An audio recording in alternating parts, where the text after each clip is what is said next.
Movie की शुरुआत में हम एक आदमी को देखते हैं जो पहले शराब की पूरी बोतल अपने सिर पर डाल लेता है और फिर नशे में धुत होने का नाटक करते हुए सीधे रूसी एम्बेसी के गेट की ओर भागने लगता है। वहां मौजूद दो हटे कटे सिक्योरिटी गार्ड फौरन उसे पकड़कर काबू में कर लेते हैं। इसी दौरान वहां विक्टर की एंट्री होती है, जिसे यह आदमी काफी समय से अपना निशाना बनाने के पीछे पड़ा था। मौका मिलते ही वह विक्टर की कार का पीछा शुरू कर देता है और अपनी गाड़ी उसके ठीक पीछे लगा लेता है। इसके बाद 911 पर कॉल करके पुलिस से शिकायत करता है कि एक कार सड़क पर बेहद लापरवाही से चलाई जा रही है। कुछ ही समय बाद ट्रैफिक पुलिस विक्टर के बॉडीगार्ड वाली कार को सड़क के किनारे रोक लेती है। ये देखकर विक्टर परेशान हो जाता है और सोचने लगता है कि आखिर पुलिस ने उसके बॉडीगार्ड को क्यों रोक लिया। लेकिन तभी विक्टर की मर्सिडीज बेंज भी बीच रास्ते में फंस जाती है। इसी मौके का फायदा उठाकर वह आदमी पेट्रोल से भरा डब्बा निकालता है और पूरी कार पर पेट्रोल डाल देता है। फिर जेब से लाइटर निकालकर कार की तरफ उछाल देता है और देखते ही देखते बेंज आग की लपटों में घिर जाती है। इसके बाद वह अपनी बंदूक निकालता है, कार का दरवाजा खोलता है और ड्राइवर पर 2 गोलियां चला देता है। कुछ ही सेकंड में ड्राइवर की जान चली जाती है। फिर वह कार में घुसते ही विक्टर का कॉलर पकड़कर उससे सवाल करता है कि उसकी पत्नी की हत्या किसने की।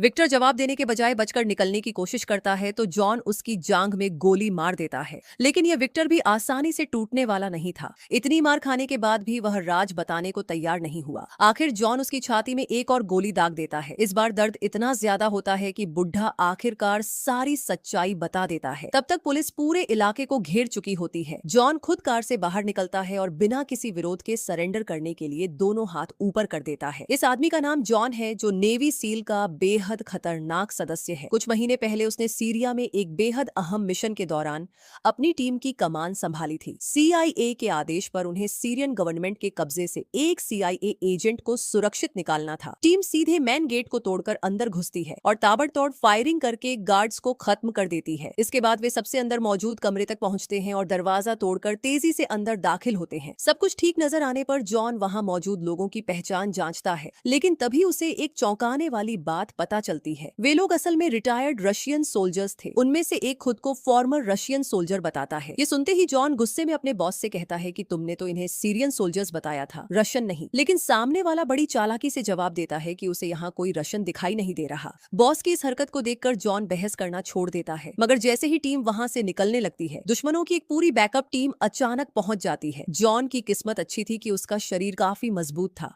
इसलिए उसे ज्यादा नुकसान नहीं हुआ, मगर उसकी कैप्टन कैरेन नीचे बुरी तरह फंस चुकी थी। जॉन बिना वक्त गंवाए पहले एक फ्लैशबैंग फेंकता है और फिर कैप्टन कैरेन की मदद के लिए नीचे कूद जाता है। वह फुर्ती से अपनी बंदूक उठाकर सामने मौजूद दुश्मनों पर ताबड़तोड़ फायरिंग शुरू कर देता है। लड़ाई के दौरान जॉन को समझ आता है कि यह वो सेफ हाउस बिल्कुल नहीं है जिसके बारे में उसके सीनियर्स ने बताया था। असल में यह एक रूसी मिलिट्री कंपनी का भारी हथियारों से भरा गोदाम था। इसके बाद वह पीछे खड़े 2 गुंडों को भी गोली मार देता है। हालात काबू में आने के बाद दोनों बाहर निकलने का रास्ता तलाशते हैं। प्लेन में जॉन गुस्से में अपने बॉस से पूछता है कि उसने उन्हें गलत जानकारी क्यों दी, लेकिन बॉस कोई सफाई देने के बजाय पूरे बेस को ही उड़ाने का आदेश दे देता है। सबको लगा कि अब मामला खत्म हो गया, लेकिन किसी को अंदाजा नहीं था कि इस टीम के सामने इससे भी बड़ी मुसीबत आने वाली है। इस खतरनाक मिशन के 3 महीने बाद जिस जॉन ने दुनिया भर में दुश्मनों की नींद उड़ा रखी थी, वही अब एक आम इंसान की तरह अपनी छोटी सी खुशहाल जिंदगी जीना चाहता था। अपनी प्रेग्नेंट वाइफ के साथ वह अपनी आने वाली बच्ची का बेसब्री से इंतजार कर रहा था। घर में खुशियों का माहौल था। बच्चों के छोटे छोटे खिलौने जॉन के लिए एक नई जिंदगी की शुरुआत का संकेत थे। अपनी खूबसूरत पत्नी को देखकर वह सोचता था कि अब उसे हथियारों से नहीं, बल्कि अपनी बच्ची के नन्हे हाथों के साथ वक्त बिताना है। दोनों आने वाले नए मेहमान की खुशी मना रहे थे और सब कुछ बिल्कुल सही चल रहा था। लेकिन तभी उसकी टीम के सदस्यों के साथ एक के बाद एक खौफनाक हादसे होने लगे। कुछ लोगों को उनके घर के बाहर कार से जोरदार टक्कर मारकर खत्म कर दिया गया,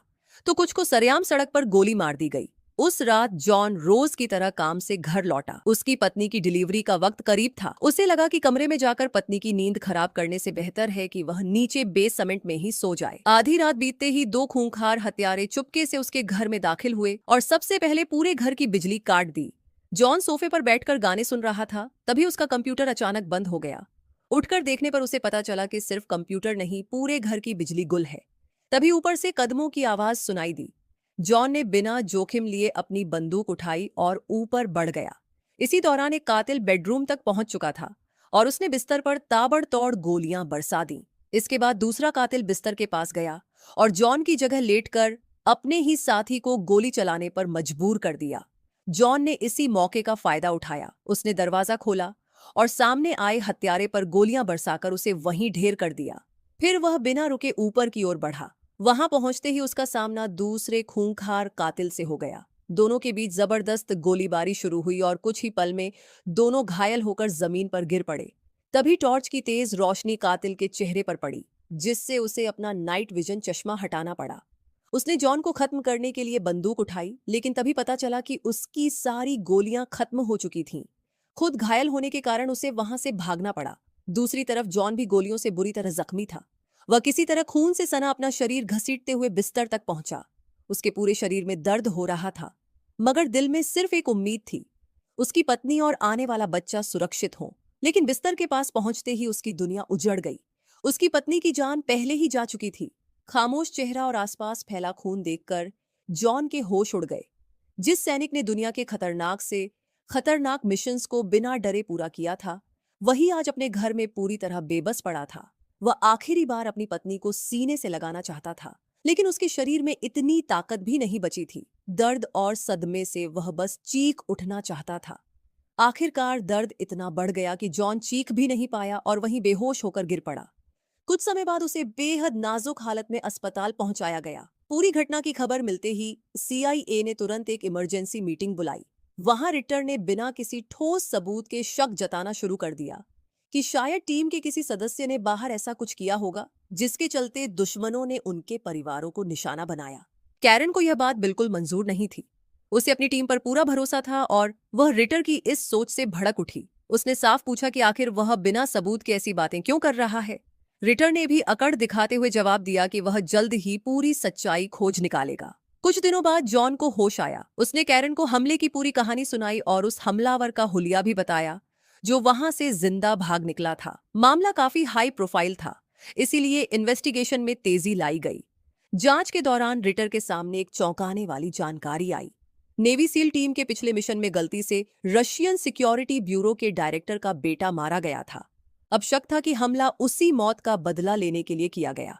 लेकिन कैरन ने जब आरोपियों की फाइल्स दोबारा खंगाली, तो उसे एक बड़ी गड़बड़ी दिखाई दी। रिकॉर्ड में सिर्फ 3 हमलावरों की मौत दर्ज थी, जबकि चौथे और फरार शख्स का कहीं कोई रिकॉर्ड नहीं था। कैरन ने इस सवाल का जवाब मांगना चाहा, मगर रिटर ने बात को टाल दिया।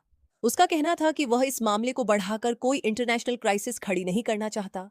सेक्रेटरी ने भी साफ कर दिया कि पुख्ता सबूतों के बिना वे आगे कुछ नहीं कर सकते। इसके बाद कैरन ने चोरी छिपे हथियारों से जुड़ी जानकारी जॉन तक पहुंचा दी।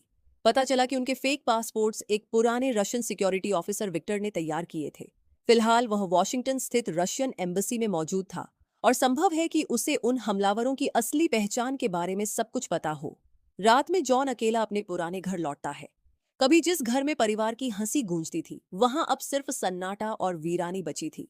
वह धीरे धीरे उस जगह तक पहुंचता है जहां उसकी पत्नी के खून के निशान अब भी दीवारों पर मौजूद थे। उस खामोशी में उसे अपनी पत्नी की हंसी और आने वाले बच्चे की आवाजें जैसे फिर से सुनाई देने लगती हैं। उसी पल जॉन फैसला कर लेता है कि अब वह कानून के भरोसे नहीं बैठेगा। अपनी पत्नी और बच्चे के साथ हुए अन्याय का हिसाब वह खुद करेगा और एक एक हत्यारे को ढूंढकर उनके अंजाम तक पहुंचाएगा। और बस भाई लोग, यहीं से कहानी का वो जबरदस्त मोड़ आता है। चौथे कातिल का नाम पता चलते ही जॉन बिना किसी झिझक के विक्टर को गोली मार देता है। इसके बाद उसे रूसी अपराधियों के लिए बनाई गई एक बेहद खतरनाक जेल में डाल दिया जाता है। इससे जॉन का शक और पक्का हो जाता है कि कोई ताकतवर शख्स उसे हमेशा के लिए चुप कराना चाहता है। जॉन कैरन से कहता है कि सेक्रेटरी तक खबर पहुंचाओ कि उसके पास बेहद अहम जानकारी है, लेकिन इसके बदले पहले उसे इस जेल से बाहर निकालना होगा, वरना यहां से जिंदा निकलना मुश्किल है। उसी दिन जॉन को समझ आ जाता है कि कुछ बड़ा गड़बड़ है। वह अपने हाथ पर मोटा तौलिया लपेटता है और कपड़ों से नाली बंद कर देता है। फिर पूरी तरह तैयार होकर गार्ड्स के आने का इंतजार करने लगता है।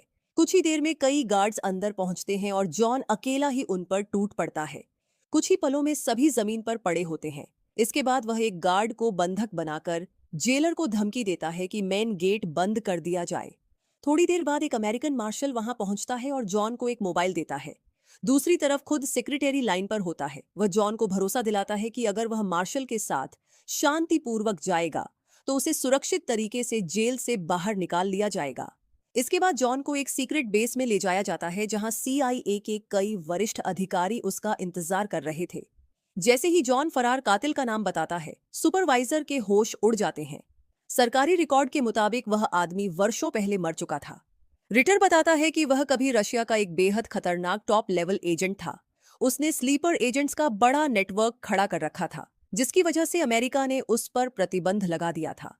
अब अगर वह सच में जिंदा था तो वह सिर्फ एक अपराधी नहीं बल्कि अमेरिका के लिए बड़ा खतरा था। सेक्रेटरी ने उसे खत्म करने के लिए एक खास टीम तैयार करने का फैसला किया। जॉन तुरंत आगे आता है और कहता है, अगर वह आदमी वाकई इतना खतरनाक है तो इस मिशन में मेरे जैसे सिरफिरे आदमी की जरूरत पड़ेगी। थोड़ी चर्चा के बाद सेक्रेटरी उसकी बात मान लेता है। इसके बाद पूरी टीम एक अनरजिस्टर्ड पैसेंजर प्लेन से बैरेंट सी की ओर रवाना होती है।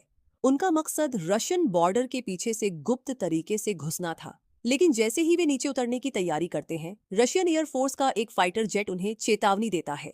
पायलट पहले अपनी तरफ से स्थिति संभालने की कोशिश करता है, मगर रशियंस उसके बहाने में नहीं आते और अचानक उनके प्लेन की तरफ एक खतरनाक मिसाइल दाग देते हैं।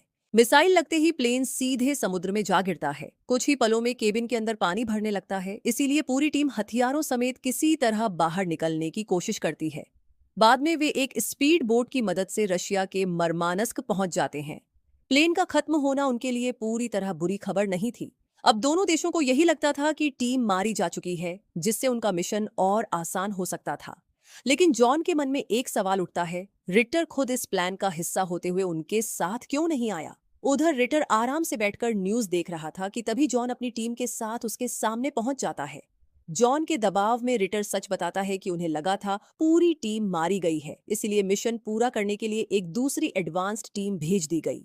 जॉन कुछ देर उसकी बात मान लेता है। उसी रात भारी हथियारों से लैस टीम टारगेट बिल्डिंग तक पहुंचती है।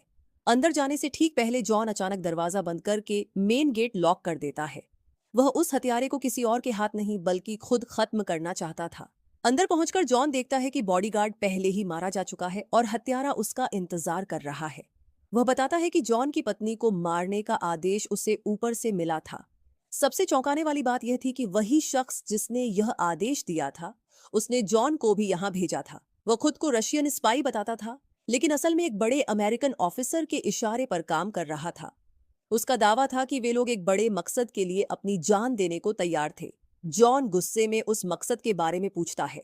हत्यारा मुस्कुराकर कहता है कि अमेरिका के खिलाफ लड़ाई के लिए उनका यहाँ मरना जरूरी है। इतना कहकर वह बॉम्ब एक्टिवेट करने जाता है। तभी जोरदार ब्लास्ट हो जाता है। धमाके में सारे जरूरी सबूत नष्ट हो जाते हैं और टीम को वहां से निकलना पड़ता है। लेकिन पीछे हटते ही उनके एक साथी को अचानक गोली लग जाती है। स्नाइपर दिखाई नहीं दे रहा था और लगातार फायरिंग जारी थी। जॉन अपने दिमाग का इस्तेमाल करके स्नाइपर की पोजीशन का अंदाजा लगा लेता है। वह दूसरी तरफ जाकर एक शीशे की मदद से उसकी लोकेशन देखने की कोशिश करता है। तभी एक और स्नाइपर सामने आ जाता है। जॉन और कैरेन लगातार फायर करके उनका ध्यान अपनी तरफ खींचते हैं ताकि घायल साथी को सुरक्षित जगह पहुंचाया जा सके। लेकिन उन्हें अंदाजा नहीं था कि बाहर भी खतरा उनका इंतजार कर रहा है। अब गैलरी के पार बैठे स्नाइपर को खत्म करना जरूरी था। इसी बीच रशियन पुलिस की पूरी टीम वहां पहुंच जाती है, मगर बाहर निकलते ही पुलिस ऑफिसर्स पर भी गोली चल जाती है। अब उनकी मौत का इल्जाम भी जॉन और उसकी टीम पर आसानी से लगाया जा सकता था। जॉन को धीरे धीरे पूरा खेल समझ आने लगता है। जिन लोगों के लिए उसने अपनी जिंदगी और परिवार तक खो दिया, वही लोग अपने राजनीतिक फायदे के लिए उसे और उसकी टीम को मोहरे की तरह इस्तेमाल कर रहे थे।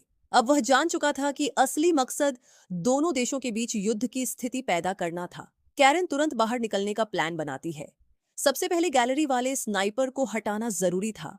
टीम सामने से फायरिंग शुरू करती है और जॉन बॉम्ब से दीवार उड़ा देता है। वह दूसरे कमरे में घुसकर स्नाइपर का ध्यान अपनी ओर खींचता है, जबकि कैरन पीछे से हमला करने की कोशिश करती है। लेकिन ऐन वक्त पर कैरन की गन जैम हो जाती है। स्नाइपर उस पर झपट पड़ता है। जॉन निशाना नहीं लगा पाता, इसलिए वह तुरंत कैरन की मदद के लिए पहुंचता है। स्नाइपर कैरन को जमीन पर गिरा देता है, लेकिन कैरन मौका पाकर उस पर चाकू से वार कर देती है। इसके बाद टीम अपने घायल साथियों को फर्स्ट फ्लोर पर ले जाती है, मगर तब तक पूरी इमारत रशियन पुलिस से घिर चुकी थी। जॉन अकेले पुलिस का ध्यान अपनी तरफ खींचने के लिए रूफ पर जाने का फैसला करता है। वह जानता था कि अगर बच भी गया तो उसके लिए आगे आसान जिंदगी नहीं होगी। इसीलिए वह पुलिस की गाड़ियों के पास ग्रेनेड फेंककर जानबूझकर फायरिंग करता है और पूरा ध्यान अपनी तरफ खींच लेता है। कैरन इसी मौके का फायदा उठाकर बाकी साथियों के साथ वहां से निकल जाती है। तभी रशियन सोल्जर्स टॉप फ्लोर तक पहुंच जाते हैं। जॉन के पास भी कुछ ही गोलियां बची थीं। वह बॉम्ब निकालने की कोशिश करता है, लेकिन दुश्मनों की लगातार फायरिंग उसे मौका नहीं देती। आखिर उसे खिड़की से नीचे छलांग लगानी पड़ती है। उसका वेपन्स बैग नीचे गिर जाता है और तभी एक सोल्जर वहां पहुंच जाता है।